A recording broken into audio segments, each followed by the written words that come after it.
Hey everyone, Riddle here. Welcome to my channel, or welcome back if you're a subscriber. I really appreciate it. So I just wanted to cover some non-garden topics in these interesting and challenging times that we are living through right now. My first tip, this is my apple tree that's in bloom right now. This tree is fantastic. My first tip is if you're ordering things online, the last couple weeks I've had several experiences that the vendor said the product was actually available. And then I went to order it and I discovered a week or two later that they actually had it advertised as it was in stock and it wasn't in stock. And then they send you this letter, saying, oh, well, due to blah, blah, blah, blah, blah, blah, blah. Well, that's great. Perhaps they should say that in their advertising so you're not expecting that you're actually buying something and it's going to be coming in the mail in the next couple weeks. I mean, I'm reasonable and I understand what's happening right now, but I also think that's really taking advantage of people if they're not telling you right away that what they're selling they actually do not have available, or it will not be available for months or a month, because there's other, you should have they shouldn't take that choice away from you, because there's other choices to be had and other, ways to spend your money. So my point is, if you're buying something online and it's important and you want to get it in a week or less, I would highly suggest that you reach out to the vendor and don't assume anything. In these times, assumption is the mother of failure, as always.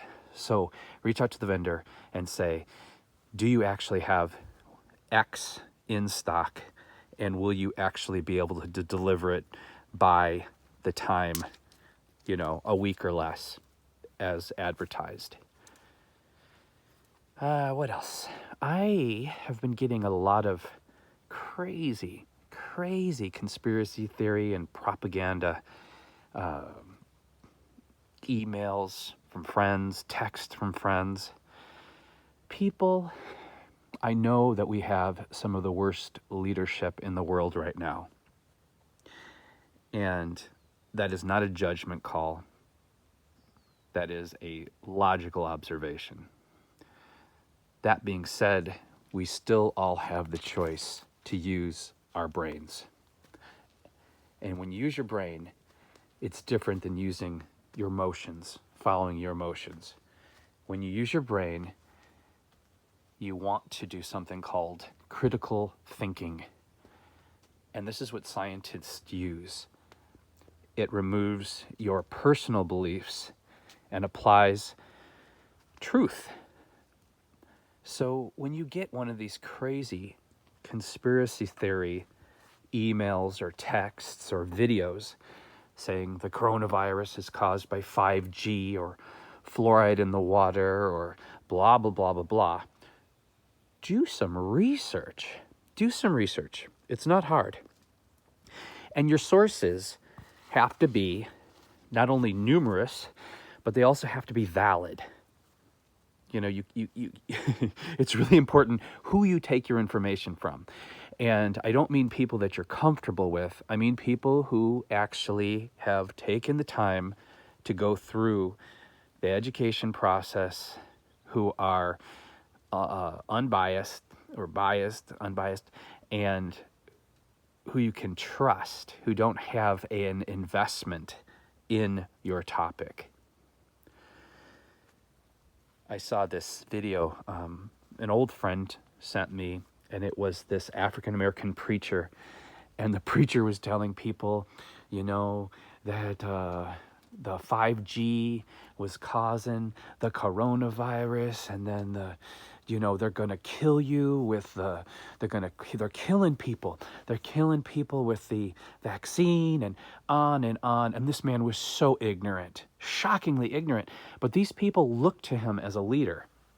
And you know what that's like in America right now, looking to someone who just has this flapping blowhole of misinformation without any kind of good judgment to know when to keep their mouth shut.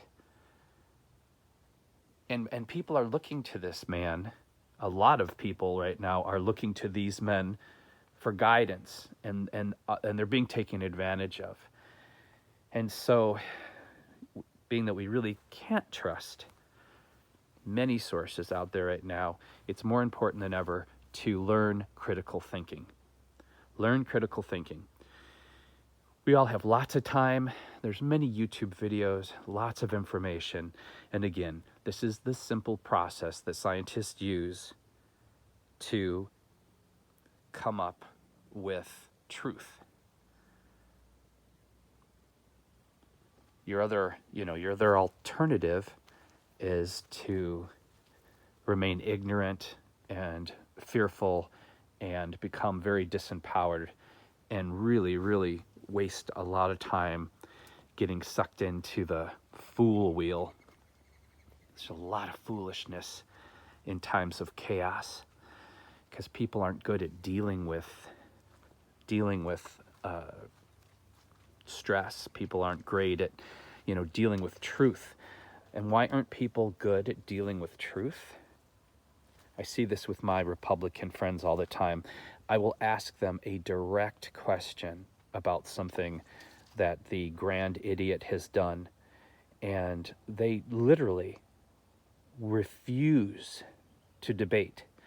They have no excuses.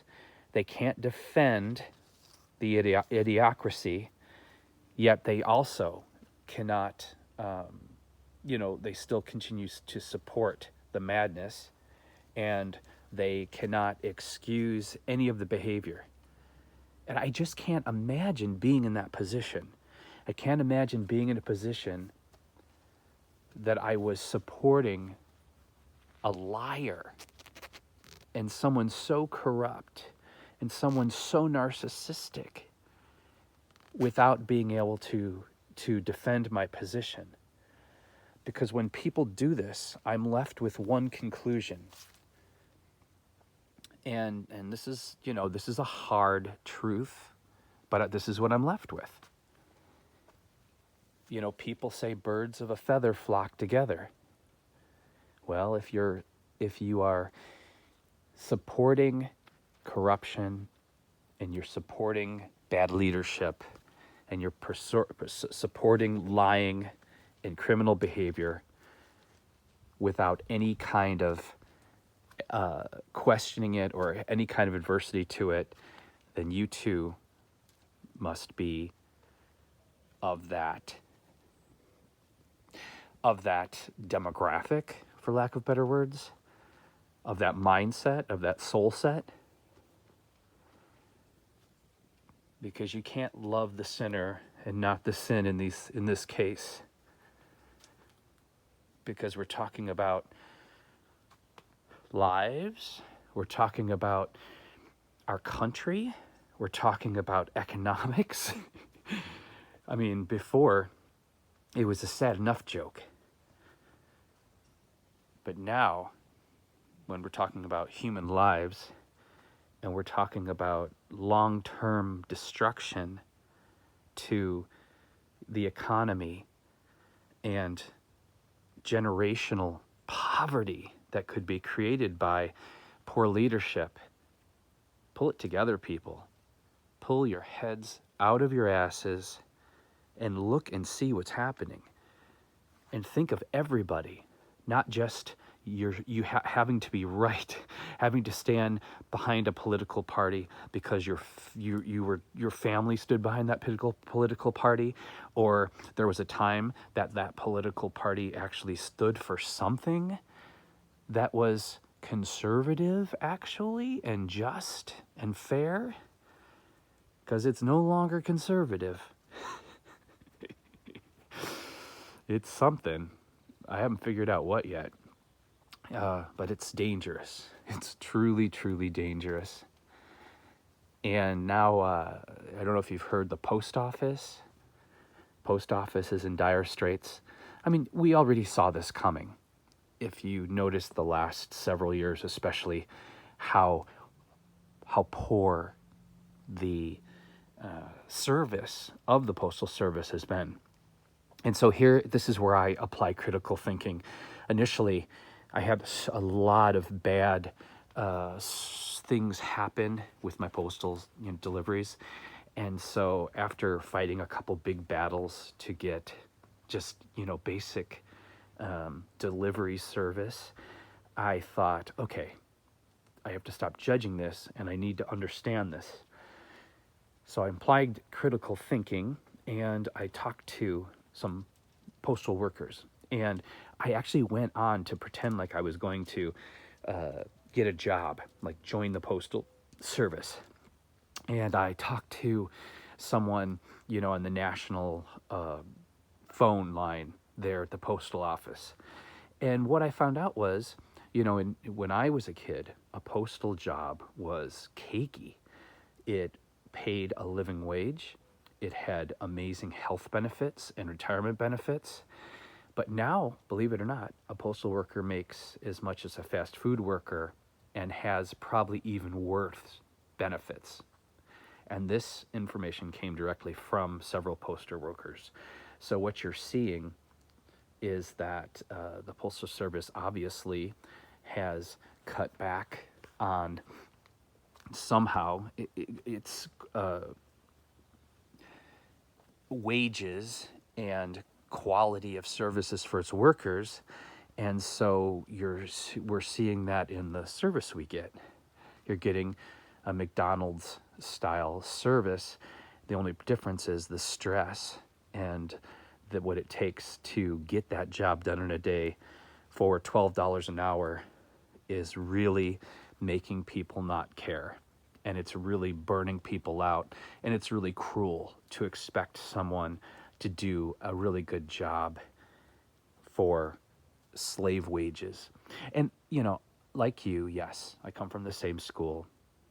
If they made the choice to do the job, so if you're going to make that choice, you should do it well. Well, yes, true, but at the same time, we're dependent on the post office, and we need to have a quality of care for the postal workers so we get quality service. It all adds up. You get what you pay for. That old saying, you get what you pay for. And we're paying crap and we're getting crap. And now, back to my original idea here, I don't know if you saw, they're trying to push through the stimulus package, and it includes extra money for the post office because the post office is getting ready to drown, and the president says he's not going to go for that. He's going to veto the post office stimulus package. And if he does that, there could be dire consequences. I'm asking you, what is his motivation to not help the post office? Applying critical thinking, all I can think is that he wants to sabotage voting. That's the only reason I can think why he wouldn't want to help such an important national institution like the post office. Scary. That being said, please take some time, as we all have time now with no excuses, to look up critical thinking and apply it to your life and share it with friends and family. And the next time you get some crazy conspiracy theory or some kind of, bull via email, text, or Facebook, challenge it. Because if you don't challenge when something's wrong, it's just as bad as saying that it's right. And the only way that things change is when people stand up. You have to stand up because we're all responsible for steering the ship now, as our leadership, again, is so weak and so poor and so deceptive. It's more important than ever as Americans to stand up for this country's original ideals. Truth and justice. I mean, look at that Navy guy, the Navy captain who tried to save the lives of his crew members. So yeah, I guess in theory, the military is supposed to be hush hush and secret. But I'm sorry, special circumstances, when lives are at risk and the people in power aren't doing the right thing, that's the time the whistle's blown. And if you saw the reaction from his crew members, they were in support of him, totally in support of him. And now the first crew member has died, so that kind of tells you that the guy wasn't making stuff up. Yet look at these times we're living in, that the hero is persecuted. The hero is persecuted, and the criminals are still in power. I don't know. That's why individually we must start to grasp truth and stand up for truth and fairness before this country truly goes to hell.